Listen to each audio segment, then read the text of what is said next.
Hello, my dear audiences. I am in the process of developing something for my back that I need to develop. And as a part of this development, I'm developing this public virtue,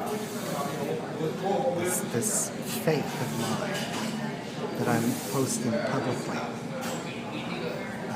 And I would like for the audiences to know that I have recently achieved something very perfect. And I'd like to explain a few of those variables to you right now. And then in the future, I'm going to make some more videos that explains more about it. Alright, I've drawn kind of a skeleton here. And what I want to bring to your attention is that there's the skull and the jawbone. And comparable anatomy has to do with an opposite end, and that's the sacrum and the pelvis along with the coccyx. Okay, now when we eat food, this bone right here, the jaw, opens and shuts. It goes, right, ow, to eat the food, right, ow. And then we can digest it, right? Now at the opposite end is right here, and the digestion process, we absorb what we need, and then what we don't need, we eliminate here. And the coccyx does something similar. It goes when we're ready to poop it out. Okay. Now the four bones of the coccyx.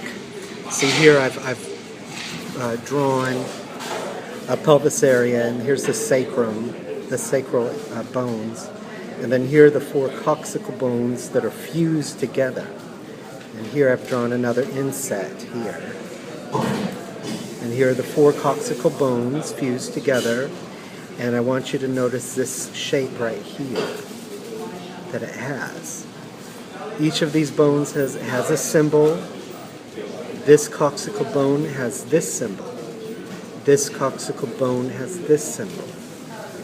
This coccygeal bone has this symbol. And the last final coccygeal bone, which pertains to the end of it all, has this symbol here. This symbol here is called an eternity.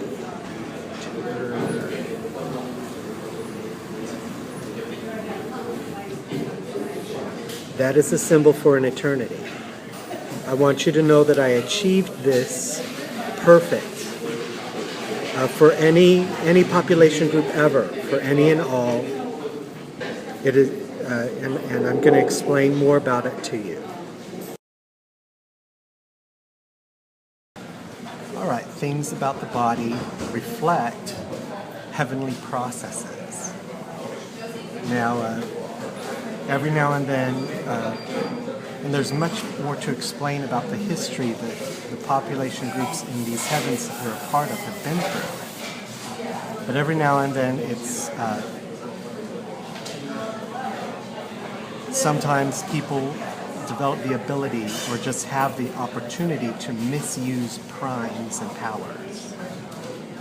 So if you ever wondered why devils or demons, who symbolize just people who misuse powers, have the how do they get the power to do it? Well, I'd like to explain more about that. But when this happens and people begin to misuse powers, we then just naturally develop a dumping process. And we dump them. We lock them out of the opportunity to misuse powers anymore. And they're dumped. Okay, so you could just imagine the symbolic fable of the Lord of the Rings when all the orcs are around, and then, they surround Gandalf or whatever, and then all of a sudden they're swallowed up into the earth and go down. That was a dump. You pooped them. You pooped them out. Okay, so there's more to explain about these things, our bones and our anatomy. And each part of our body has a symbol. The jaw and the fused bones each have a symbol. So do our craniums. They have a symbol. So do each of our ribs and each of our vertebrae, etc. So I'm developing something that is needed for my back because I achieved this perfect lock in virtue. And we're dumping some people.